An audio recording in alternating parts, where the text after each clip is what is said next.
Hi, my name is Chelsea Disher. I read the book The Man Who Would Be Queen, written by J. Michael Bailey. J. Michael Bailey is a professor at Northwestern. He studies sexual orientation. This book is about gender dysphoria or gender identity disorder. Covers three different kinds: childhood gender dysphoria and androphilic or early onset gender dysphoria, autogynephilic or late onset gender dysphoria. Gender dysphoria or gender identity disorder is a disorder in which a person persistently feels extremely uncomfortable about his or her assigned sex and strongly wishes to be a member of the opposite sex. The three case studies that are discussed in this book are Danny Ryan, a young boy who suffers from childhood gender dysphoria. Therese, who was born Jose, suffers from androphilic gender dysphoria, and Cher, who was born Chuck and suffers from autogynephilic gender dysphoria. The DSM states that for childhood gender dysphoria, for clinic referred children, the symptoms begin between ages 2 and 4. For Danny, his parents noticed his behavior at the very young age of 18 months. He started wearing his mother's shoes around the house, and his mother just thought it was a phase. He then found his sister's bedroom and started wearing her clothes and playing with her toys, and only had friends that were girls, and was role playing with the babysitter and wanted to be Princess Danielle. And it became more and more apparent that he was a very feminine boy. It was not just a phase. For Therese, it also began very early in life. However, it did not say in the book how early. She was always a feminine boy growing up. For late onset, typically it happens after puberty or well into middle age. For Cher, the autogynephilic gender dysphoric that's listed or talked about in the book, she transitioned in her mid 30s and actually got the sexual reassignment surgery at the age of 40. So she's much later in life when she transitioned. For the symptoms of gender dysphoria, for childhood gender dysphoria, there are 8 criteria listed in the DSM and 6 of those 8 criteria must be met. For adult gender dysphoria, there are 6 criteria listed, and 2 of those criteria must be met. And those 2 that are met must have lasted for longer than 6 months.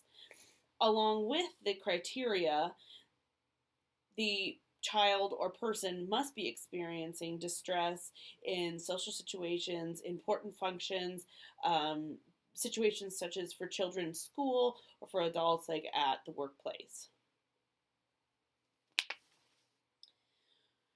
In this book, Danny is really the before picture, and Therese is the after picture, and Cher is kind of a picture all in and of herself. However, J. Michael Bailey really does not believe that Danny will grow up and be a transsexual. He just thinks Danny will grow up and be a gay man. For a diagnosis of gender dysphoria, a person would have to go and see some type of a clinician, a psychiatrist, psychologist of some sort. In Cher's case and in Danny's case, they were actually diagnosed by a clinician. Danny, because of his behavior, his mother sought out a psychiatrist who blamed her, told her that the behavior was bad and blamed her, and so she sought out another psychologist, the school psychologist, and that psychologist told her that it was her fault and that it was inappropriate parenting to support her son, and she didn't feel that that was a correct diagnosis either. And the babysitter that they had for their children was actually a student of J. Michael Bailey's, and she referred them to him. And he said, "Well, he's a textbook case of childhood gender dysphoria." With Cher had seen a psychologist in late 20s, early 30s, and actually started a relationship with this psychologist. Cher believed that the psychologist just wanted to fix her or cure her, um, which of course Cher was Chuck at the time, and Chuck really was not invested in the relationship and um, got out of the relationship and really started to accept the cross dressing and kind of went into an odd phase, and coming out of the odd phase was very depressed. When he got so depressed, he sought treatment for the depression with a psychiatrist. The psychiatrist then referred him to a gender clinic in Wisconsin, and he went there and was diagnosed as a transsexual. And he originally had thought that it was just some transvestic fetishism that he was into with the cross dressing and the being sexually aroused while cross dressing. However, it turns out that he was actually a full fledged transsexual.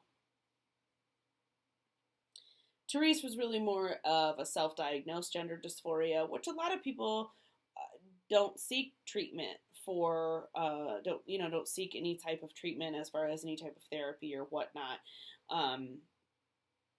when they are suffering from gender dysphoria. Gender dysphoria brings a lot of complications along with it, in that it's hard for a lot of people to accept it and to be okay with it. So a lot of times the people who are suffering from it suffer even more because the people around them don't like what they're doing and they don't like their behavior. So consequently, there's a lot of comorbid disorders that happen along with this, including depression and anxiety and impulse control and all of that. Now, with an increase in depression and anxiety, there's also the increase in suicide. So a lot of times there'll be treatment for those issues will just kind of come along with the diagnosis of gender dysphoria. Treatment, as I said, there's not a lot of treatment for gender dysphoria. It's not something that can be fixed. It's not a problem that you can change without just changing the sex of the person and making them a happy, whole person.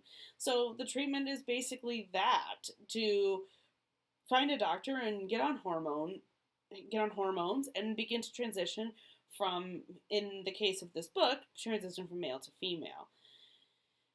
A lot of people will get their hormones on the black market, which is not necessarily great, because you want a doctor to be monitoring the intake of these hormones and make sure that you're taking the right amount and that you're taking them at the right times and all of that wonderful stuff. Along with anything you put on your body, you want to make sure that you're doing it correctly.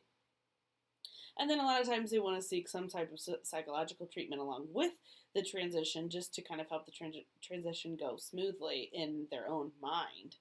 Now, to actually continue through with the whole transition as far as all the way to the sex change operation, there's a lot of things that are involved with that.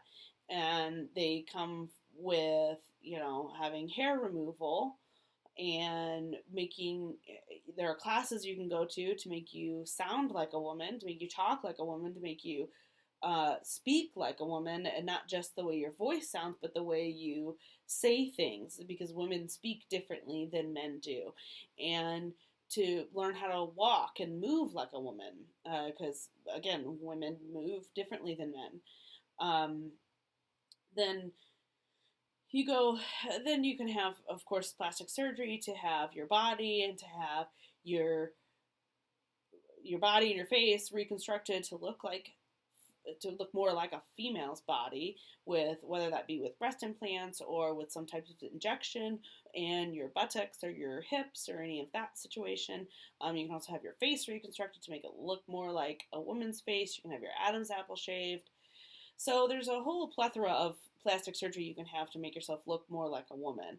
Typically, the early onset, the androphilic, gender dysphoric type people are the ones that are going to go to these extremes to make themselves look like women, because this particular type is most concerned with attracting a straight man to their straight woman. They want to be a woman and be with a man, and but to be with a man as a woman, so they want to look more like a woman. However, an autogonophilic gender dysphoric type typically is more concerned with themselves, which sounds worse than it's intended. Um, the autogonophilic cross dressing in the very beginning happens because they put on women's lingerie and they get aroused by it, and they usually will masturbate, and they're going through puberty, and it's kind of a strange time anyways, and then they're going through these even stranger changes with wanting to do it in women's clothes, and that's kind of a big deal, and all of their feelings get kind of internalized, and then their whole goal in transitioning is transitioning so that they can have the erotic effect of themselves as a woman. So typically you won't see them getting as much plastic surgery. Sometimes they won't even get the breast implants because the breast tissue that does grow from the hormones is plenty for them. The cherry on the cake, if you will, for the treatment or the transition from male to female would then be your sex change surgery or sex reassignment surgery. And that would just be changing your male parts to female parts. The prognosis with gender dysphoria is it can go two ways. It can either be really bad where you're very depressed and that leads to awful things like substance abuse and suicide and those types of things, or you can transition and find a group that supports you and is happy with you the way you are, and you're happy with yourself the way you are.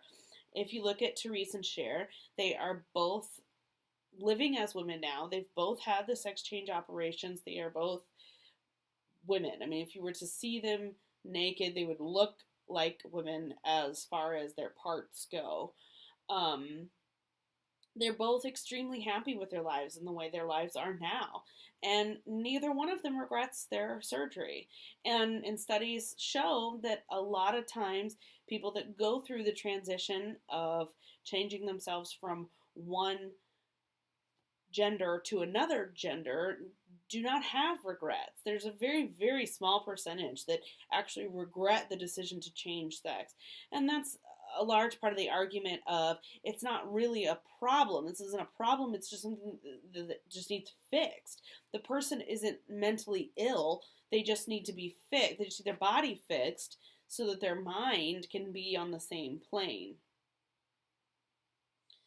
Danny will probably grow up to be a gay man. He doesn't display the tendencies to want to rid himself of his male genitalia and doesn't display the tendencies to want female genitalia. He really just is a feminine boy. He likes girls' toys. He likes girls' things. He likes to play the girl and have friends that are girls, and he's really just a feminine boy, very feminine boy, and will probably more than likely grow up to be a gay man.